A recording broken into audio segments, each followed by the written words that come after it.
2 minutos, la verdad que es un día espectacular, ¿no? 32 grados, está que hierve. Bueno, a esta hora es ideal para que no vayas a la playa y te quedes un poquito con nosotros. Hay que ir volviendo ya. Hay que ir volviendo, ¿no? Hay que cuidarse del sol a esta hora y bueno, está ideal para poner el polideportivo en la mañana de la tele. Doctor Tealdi, ¿cómo le va? Bienvenido.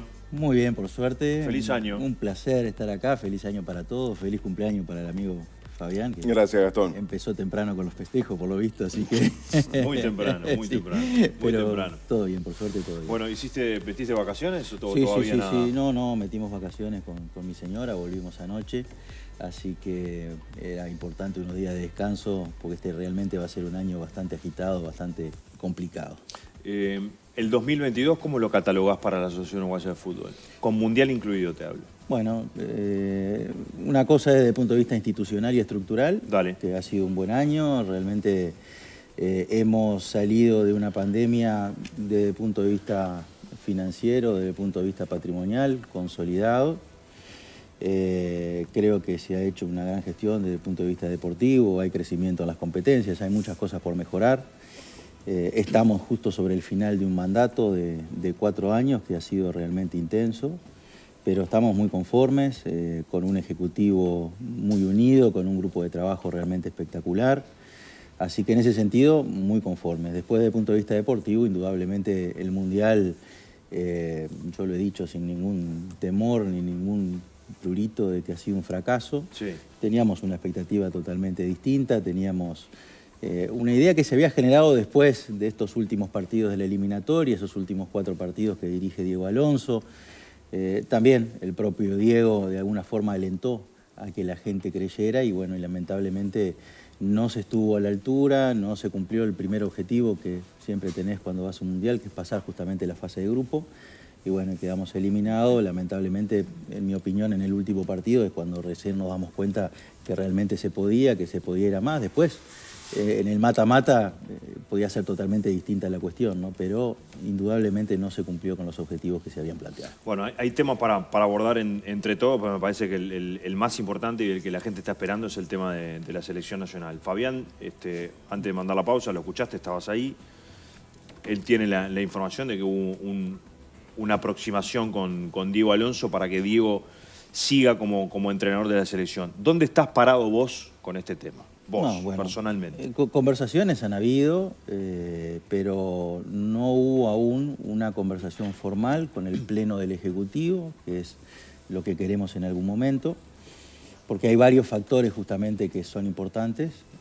Primero, y yo lo dije públicamente, cuando alguna voz planteaba inmediatamente después de la eliminación que era importante ya renovarle a Diego Alonso, yo fui una de las voces que dije, bueno, calma, esperemos, no tomemos decisiones apresuradas.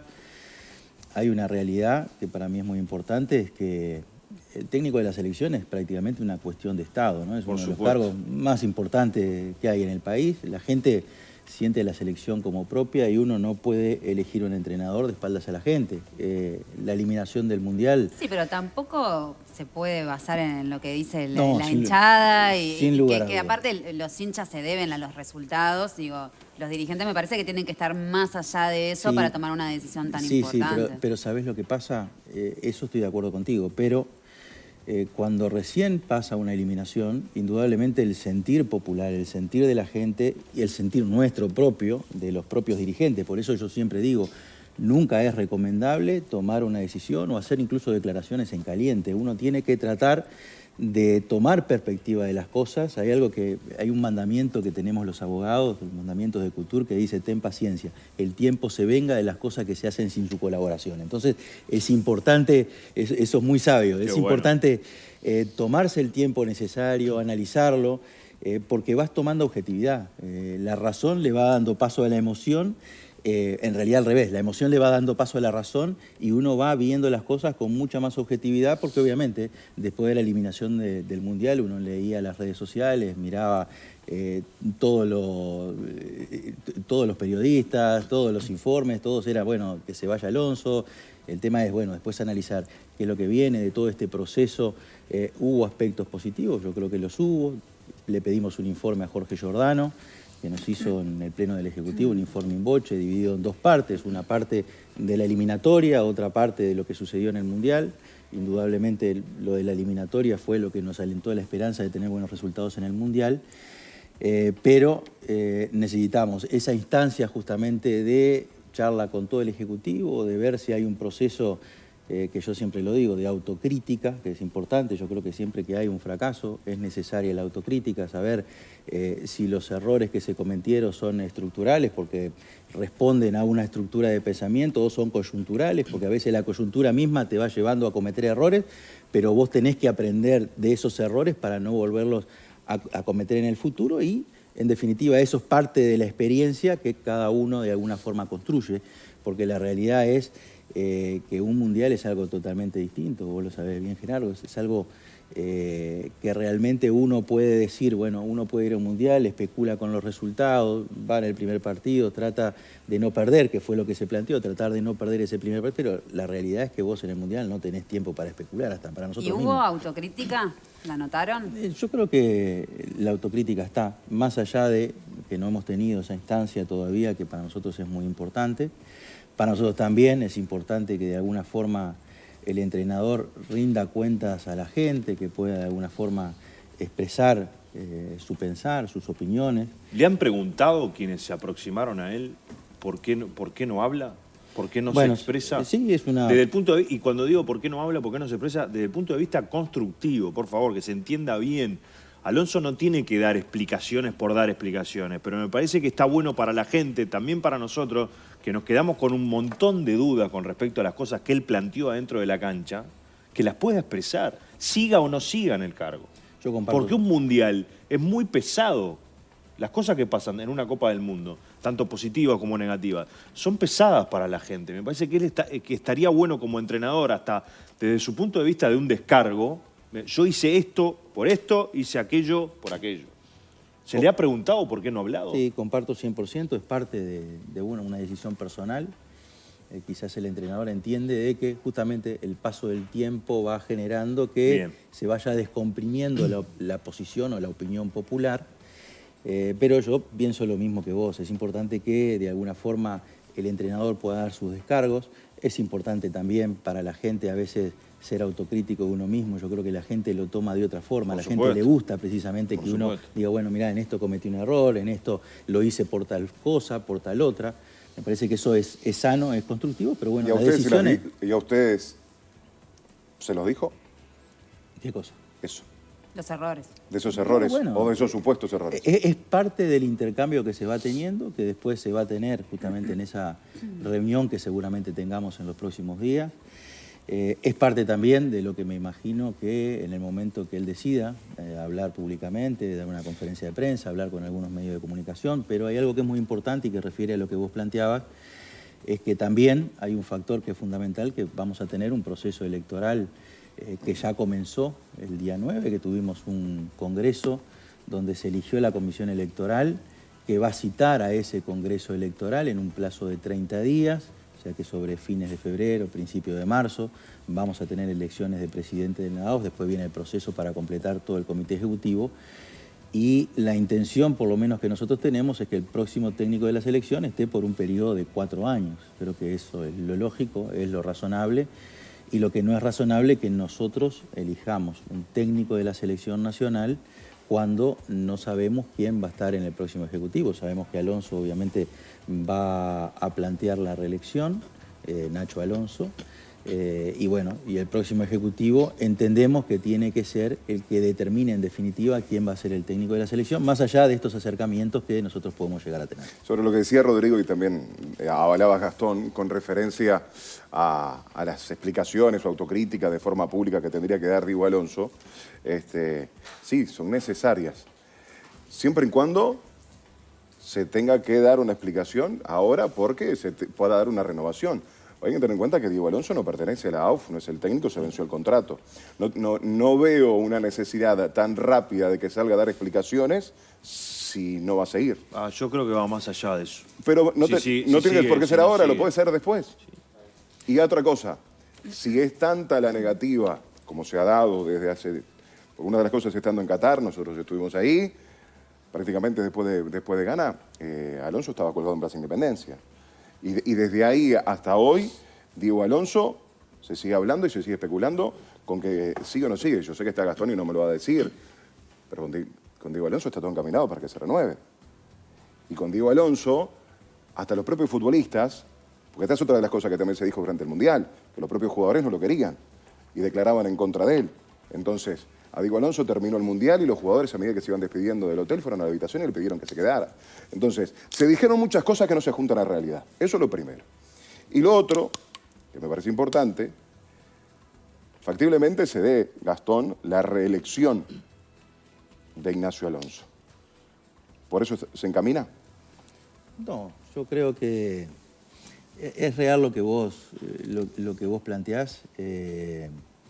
Diego Alonso en un momento, cuando terminó el Mundial, obviamente la gente tomó la eliminación de forma que yo creo que fue muy difícil, fue un trago amargo para todos y fue un golpe, una decepción gigante. Un golpe duro que todavía estamos tratando de asimilar. Yo creo que es independiente absolutamente el hecho del vencimiento del contrato, que venció el 31 de diciembre, bueno, en realidad con el último partido del Mundial, claro, a que él tenga que realizar manifestaciones públicas, porque es lo que te decía, el cargo de entrenador de la selección nacional o seleccionador nacional es un cargo que es una cuestión de Estado prácticamente, y la gente, yo creo que independientemente de la continuidad o no, yo creo que está esperando justamente, no explicaciones, pero sí por lo menos que de alguna forma el técnico pueda realizar sus descargos, pueda decir qué fue lo que pasó, pueda hacer su ejercicio de autocrítica, que para nosotros es importante. Sí, bueno, lo hemos conversado con él y él tomó esa decisión de hacerlo en el momento que él entienda oportuno, y bueno, en algún momento será. Gastón, así como la gente también espera autocrítica del cuerpo técnico, de los jugadores, los dirigentes, me imagino que también habrán aprendido de los errores que seguramente también hayan cometido algunos. ¿Hay autocrítica de algo que se hizo para este Mundial que ustedes pueden decir, o vos, para hablar a título personal, sí, bueno, para el Mundial que viene, este tipo de cosas no? Por ejemplo, se habló mucho del tema de la elección del lugar de concentración. ¿En qué crees que se equivocaron ustedes? Sí, bueno, justamente creo que ese es el gran tema. Si bien yo creo que no fue determinante para la eliminación, porque hay una realidad, vos tenés muchas selecciones que también estaban en un sistema muy parecido al que teníamos nosotros, de un hotel donde habían familias. Si bien la zona donde estaba la selección nacional estaba totalmente aislada, indudablemente por el pasaje justamente de gente, se daba a veces que hubiera intercambio, pero a una cuadra y media donde estaba el hotel nuestro estaba Marruecos, y sin embargo Marruecos llegó hasta la semifinal. Sí, o sea que eso yo creo que no fue determinante, pero yo creo que de alguna forma nosotros debimos estar más encima de todo ese proceso justamente de selección. Si bien el cuerpo técnico anterior había determinado esperar justamente hasta la clasificación para elegir el lugar de entrenamiento, bueno, nosotros no estuvimos encima de ese tema y sin lugar a dudas es una de las cosas para corregir para el Mundial que viene, porque desde el punto de vista estructural, yo lo dije varias veces, un hotel con esa infraestructura, con esa forma, no es lo ideal para una concentración donde la selección va a estar durante tanto tiempo. Claro. Yo creo que para mí no es lo mejor, pero, como te decía, no fue lo determinante para la eliminación, sin lugar a dudas. Gerardo, arranca vos, dale. Sí, yo hay 2 o 3 cosas que tengo anotadas acá. Este tema de la decepción de la selección después del Mundial, yo no sé hasta dónde decepción. Decepción para quienes en lo previo tenían expectativas muy altas.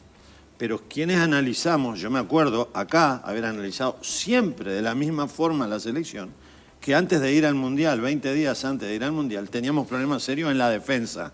Teníamos a Araujo lesionado, Godín no sabíamos si iba a jugar, y teníamos a Josema y a Cuates desgarrados un mes antes del campeonato. ¿Es así o no es así? Es verdad. O sea, teníamos graves problemas en la defensa. Se fueron solucionando sobre la marcha y jugaron algunos futbolistas con la justa. Llegaron para jugar, no en el mejor de los rendimientos. Y teníamos problemas adelante. Si Suárez estaba, no estaba, si Cavani estaba lesionado. Hasta una semana antes del Mundial no se sabía si Cavani podía jugar o no podía jugar. Entonces, en un equipo donde teníamos serios inconvenientes atrás y adelante, bueno, el que tuvo expectativas altas de llegar a la semifinal del Mundial, me imagino que se habrá decepcionado. Pero si vos no lo analizás como lo analizamos en lo previo, yo pienso que había que haber tenido por lo menos la idea de que podía ser complicado. Para mí la decepción son los planteamientos, Gerardo. De la mano de los planteamientos hay otro problema que no tiene nada que ver con el planteamiento, y yo te voy a decir cuál es.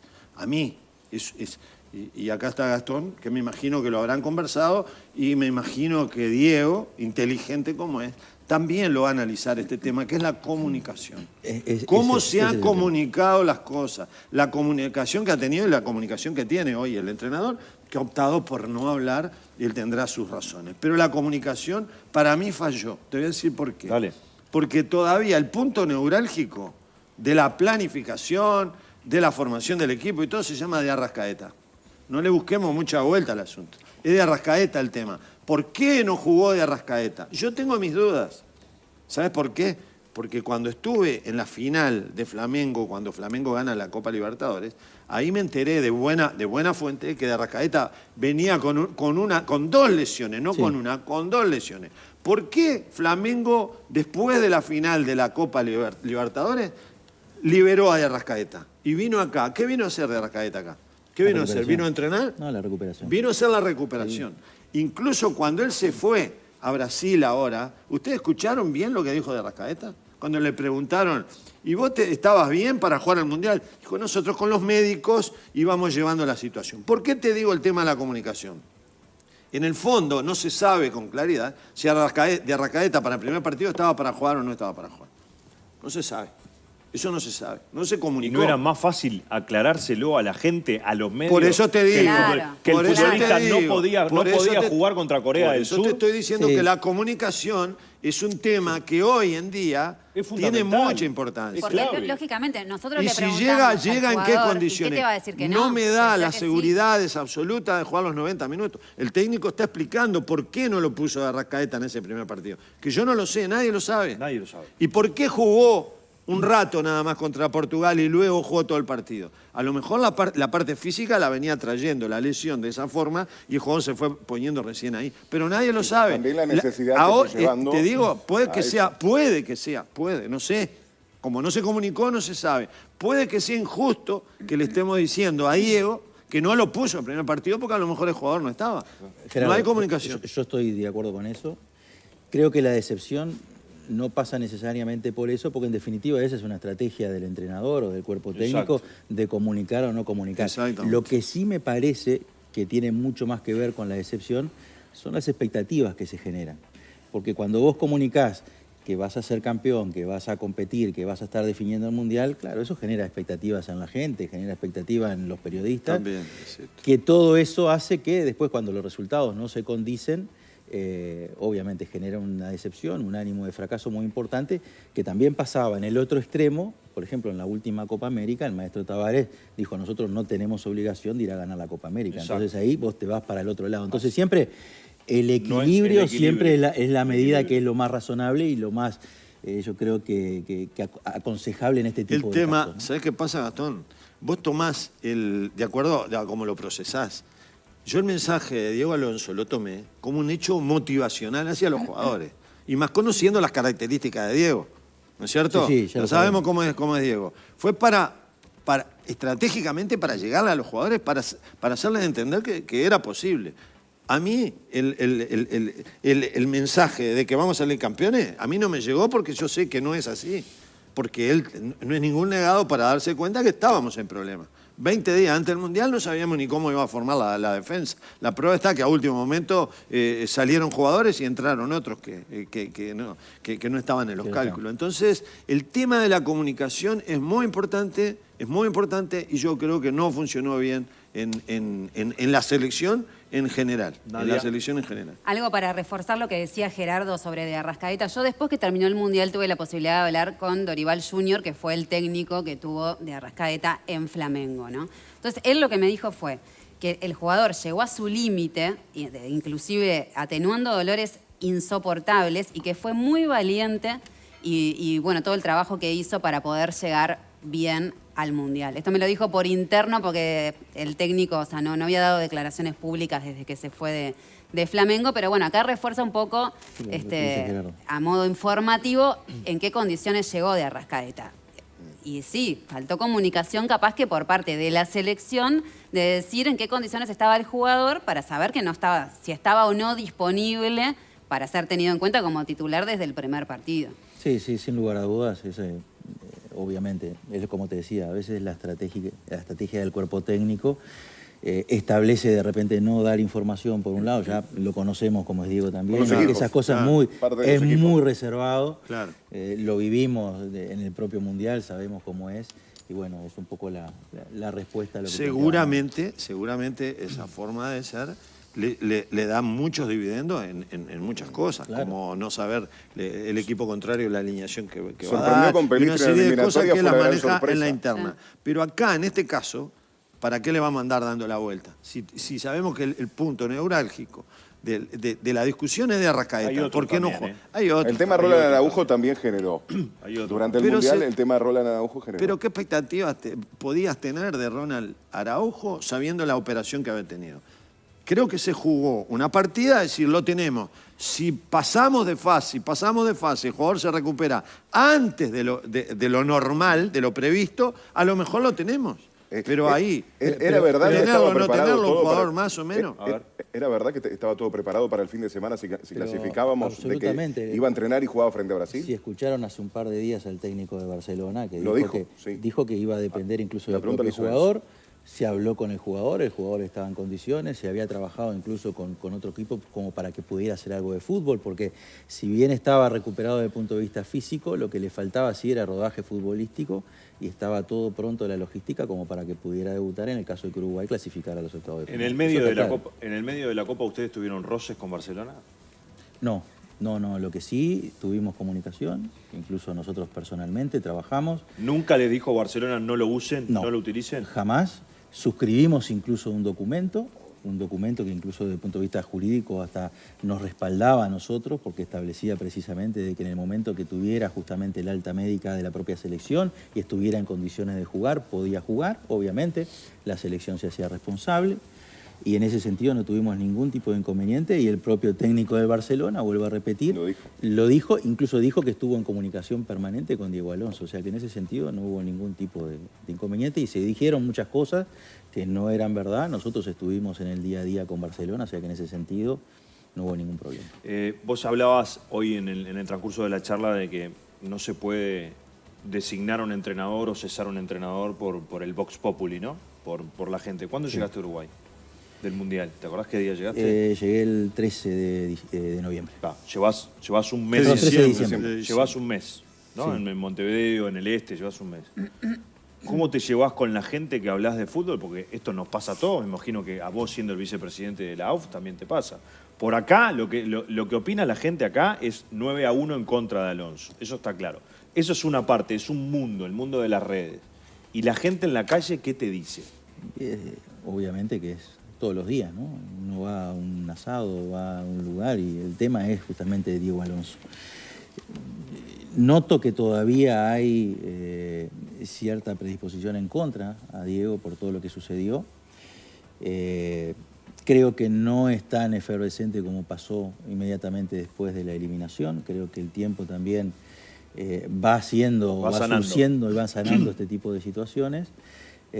Pero bueno, yo lo que percibo es que hoy por hoy hay un 50-50 más o menos en ese sentido. También hay que decir que cuando se tomó la decisión en su momento de la salida de Tavares y se fue a contratar al nuevo técnico, Alonso no era unánime por parte de la gente. No era el candidato de la gente. El candidato de la gente no era Diego Alonso. Y sin embargo la AUF fue por un carril. ¿Sabes cuál es el candidato de la gente? El que gana. El que gana el último partido. Porque por eso los dirigentes tienen que estar por encima de eso. Era un dios, Diego no podía salir a la calle y bueno, y ahora cambió la opinión. Es la vida de nosotros los entrenadores. Es la vida de los entrenadores, es la vida de los dirigentes también. Permanente también. Entra la pelota es una cosa, la pelota es otra. Sí, el tema Alonso ya está. Lo que quería preguntar es si es que pasó algo con Ortega. Bien. ¿Pasó algo? Se dijo mucha cosa. Nosotros, yo siempre lo digo, desayunamos, almorzamos, merendamos, cenamos, estamos todo el día, porque además que nosotros lo hemos tomado como actitud de trabajo del Ejecutivo, de estar cerca de la selección, de estar siempre ahí, de estar a disposición de cualquier cosa que se pueda necesitar. Y convivíamos permanentemente. Nosotros muchas de las cosas que se dijeron no lo vimos. Obviamente, a veces que no con Ortega, pero con cualquiera, en tanto tiempo de convivencia, indudablemente pueden haber cosas buenas, puede haber cosas malas, entre el cuerpo técnico, entre los jugadores, entre los propios dirigentes, pero nada que vos puedas decir que pueda haber sido determinante para quedar eliminados, porque incluso desde el punto de vista físico, capaz que Gerardo lo puede decir mejor que yo, el desempeño de Uruguay no fue malo. Vos, el partido con Corea, vos viste que los coreanos terminaron exhaustos y Uruguay físicamente terminó bien. En el partido con Portugal, lo mejor de Uruguay fue en el segundo tiempo. En el partido con Ghana tuvimos 4 situaciones de gol cuando el partido estaba terminando. O sea que desde el punto de vista físico yo creo que no pasó por ahí el tema. Fue el equipo que corrió más de los 4 sudamericanos que fueron al Mundial. Y por eso te digo que también, y cuando se habló en algún momento, incluso por algún colega, de un entrenamiento arcaico, digo, hay que tener respeto, hay que cuidar a las personas, estás hablando de un profesional de mucho tiempo. Realmente yo en esa no entro y me parece que no está bien tampoco. Ahora, Gastón, sos consciente, vos conocés el mundo del fútbol, que las informaciones que los periodistas vierten al aire salen del entorno, ¿no? O sea, alguien de adentro del entorno sacó para afuera esas informaciones. Sí, está claro. Vaya a saber, ustedes son los que tienen las fuentes, obviamente no la van a revelar. Por supuesto que no. Pero de alguna forma, es cierto lo que decís vos, de algún lado salen ese tipo de informaciones. Algunas pueden ser reales, otras pueden ser no ciertas. Pero... A mí me sorprendió, para tratarse de la selección uruguaya, así como lo dije sin que estuvieras vos presente, me sorprendió el nivel de detalle y una cosa que parecía un chusmerío bárbaro. Llamó la atención, o a vos no te llamó la atención. Absolutamente, yo te digo. Y que parecía muy burda. Claro, un nivel de detalle que vos decís. Demasiado burdo para la magnitud de un profesional y de una selección. De un profesional de la talla del profe Ortega. Porque no es un burro para estar en el Atlético de Madrid hace 10 años acompañando a Simeone. Absolutamente, y por eso yo no me puedo hacer eco de eso. Tampoco lo viví, esa es la realidad, no lo viví, y mirá que estábamos al lado de la selección, al lado del cuerpo técnico, al lado de los jugadores. Yo no viví esas situaciones bajo ningún concepto. Estas son cosas, si me permiten, estas son cosas que son positivas para el futuro cuando son experiencias vividas. Digo en el caso de que siga Diego Alonso, que son positivas en el sentido de que se vivieron estas experiencias. Ya se sabe qué es lo que sirve y qué es lo que no sirve. Traer un preparador físico de esa categoría y en esas condiciones, ¿es positivo o no es positivo? Bueno, eso lo sabrán ustedes. Yo no tengo la menor idea, ¿no? Pero digo, en la eliminatoria hubo una experiencia, fue positiva. ¿Qué fue lo bueno? ¿Qué fue lo que nos quedó? Perfecto. En el Mundial, ¿qué fue lo negativo? ¿Qué fue lo que nos quedó? Eso también vale. Eso tiene un valor, es un año de trabajo, de ir recogiendo experiencia, ambos, ustedes como dirigentes, el cuerpo técnico como cuerpo técnico, porque pongo un ejemplo. Esto que pasó en Doha, me imagino, no sé, no quiero entrar en detalles, de que el lugar de concentración no era el más indicado, se pudo haber previsto, porque es cuestión de conocer cómo es Qatar, conocer cómo es Doha y saber que iban a ir 32 delegaciones para saber que si no lo haces con anticipación, después ya no lo haces más. Después tenés que ir al lugar que encuentres, el rincón que te brinden. Casi Entonces, imposible, un lugar de concentración. Estas cuestiones se tienen que prever antes. Cosa que en el próximo Mundial, si Dios quiere, y si vamos, no vamos a tener ese problema. Porque vas a tener todo México, todo Estados Unidos y todo Canadá para elegir la concentración. Así que ahí no vas a tener ese problema. ¿Por qué te digo? Porque son experiencias que se van logrando y juega a favor. Es un año de 2 competencias que me imagino que si hay autocrítica, esto estuvo mal, esto estuvo mal, esto estuvo mal, esto no va más. Esto hay que mejorarlo, esto hay que corregirlo y esto hay que seguir haciendo. Eso es bueno. Eso es bueno. Eso es lo más importante, Gerardo. Porque eso es bueno. Si vos analizás las cosas y decís, bueno, hice todo bien, y actuás con soberbia y no haces la autocrítica, obviamente nunca vas a mejorar. Que eso es lo que hablamos justamente al principio, de lo que queremos conversar con el técnico de la selección. La elección del lugar, cuando se abre ya para poder elegir el lugar de concentración para el Mundial, estaba el cuerpo técnico anterior. Sí. Y no se hizo en la contratación del lugar porque se esperó hasta el último momento. Argentina lo reservó y tuvo que poner 3 palos. Después estaba si se ponían los 3 palos para hacer los cambios o no. Uruguay en ese aspecto no quería gastar. También eso es parte de lo que puede llegar a cambiar. No va a pasar en el 26 por la explicación que daba Gerardo, pero en sí el lugar muchas veces no pasa por lo eligió y se eligió a último momento. No, hay circunstancias. El cuerpo técnico anterior, liderado por el maestro, no se eligió en el 2019, en el 2020. Había que poner plata, se esperó hasta el final y se consiguió, es lo que hubo. Pero en el próximo Mundial, por ejemplo... Pero era así. Es así, de repente no vas a tener el problema de las infraestructuras, porque obviamente vas a tener un espacio geográfico tan grande y hay tantas infraestructuras que no vas a tener inconveniente, pero sí, por ejemplo, el tema de la geografía, depende de dónde dispute los partidos. Claro. Hay cosas que también vas a tener que tener en cuenta para preverlo con tiempo y no vuelva a pasar lo que pasó ahora. Gastón, 2 o 3 preguntas bien cortas antes de dejarte libre. Hay muchos clubes que reclaman por los gastos de la Asociación Uruguaya de Fútbol durante la Copa del Mundo, hicieron un reclamo y ustedes le contestaron. ¿Se gastó demasiado? ¿Se gastó lo que era? ¿Qué tenés para contar a la gente con respecto a los gastos? La realidad es que hubo un grupo de clubes que mandaron una nota, que pidieron justamente rendición de cuentas sobre los gastos del Mundial, sí. Pidieron rendición de cuentas sobre la delegación. La delegación de Uruguay fue la más chica de las 32 selecciones del Mundial.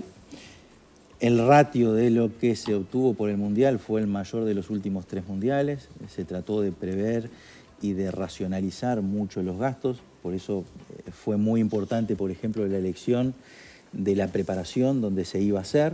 Nosotros hicimos un convenio con el Ministerio de Turismo de Abu Dhabi a los efectos de no tener que hacer ninguna erogación por toda esa etapa de preparación que costó entre $500.000 y $1 millón. Era algo importante, sin necesidad, porque el tema es que a vos cualquier país te lleva, pero te obliga a algún partido amistoso. El técnico de la selección había determinado de que no era conveniente hacer partidos amistosos previo al Mundial. Entonces nosotros logramos eso justamente para poder abaratar los costos. Tenemos que obviamente el hecho de que sea en Qatar, la erogación fue muy alta, sobre todo en pasajes, el alojamiento, ustedes lo saben, era muy costoso también. Y sin embargo, los resultados fueron absolutamente positivos. Yo lo que le pedí al presidente de la AUF, inmediatamente que recibimos esa nota, contestar lo más rápido posible, porque se estaba diciendo tanta cosa, sí, a los efectos de poder eliminar cualquier versión y a los efectos de ser claros, de ser transparentes, lo mejor era contestar inmediatamente. Fue lo que hicimos, incluso también invitamos a todos los miembros del Congreso, porque no solamente a los clubes que hicieron las preguntas, todos los miembros del Congreso a que vayan a la AUF, a que vieran la lista de la delegación, la lista de qué fue lo que se gastó, en qué fue que se gastó, para ser lo más objetivo, lo más claro, lo más transparente. Eso me parece que es muy importante. ¿Dónde vamos a jugar en marzo? ¿Contra quién vamos a jugar en marzo? Bueno, se está trabajando, todavía no está cerrado, es muy probable que sea en Asia, Oceanía. Son 2 partidos. Australia, Japón, Medio Oriente, Abu Dhabi.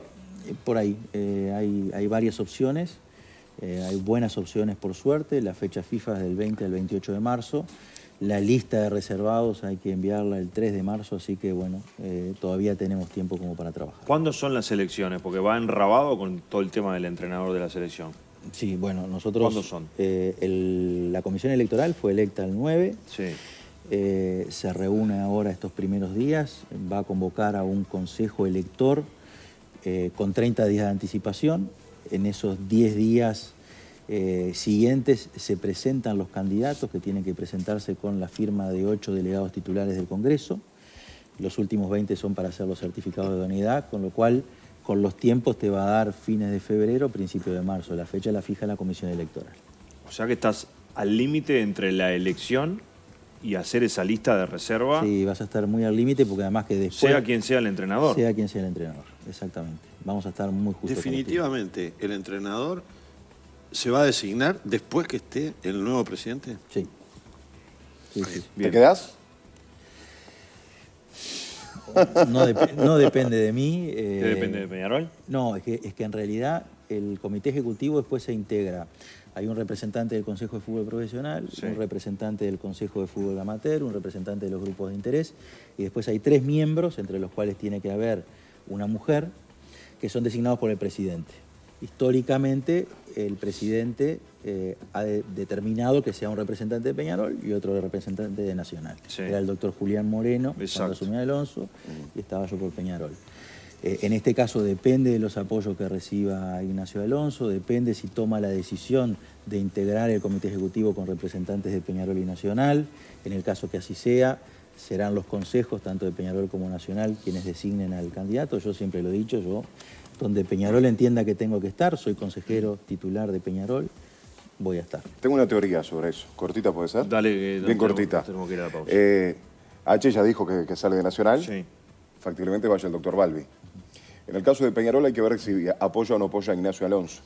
Independientemente de eso, vos te podrías quedar de las dos formas. Mi teoría es, si Ruglio o Peñarol apoya a Alonso, seguirías dentro del Ejecutivo. Si no lo apoya e iría con el candidato opositor, quizás el candidato de Peñarol lo coloca Alonso, y también sos vos. ¿Es mala la teoría? Bueno, no sé si es malo o no.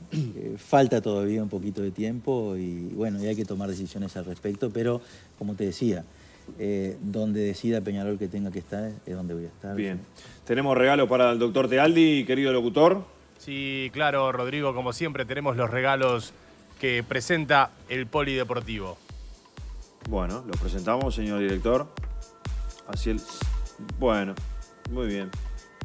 No tenemos la plancha, pero se los contamos. Sí te vas a llevar.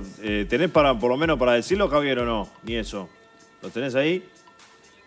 Bueno, qué bárbaro. ¿La sanción a los futbolistas? Maravilloso. ¿La sanción a los futbolistas?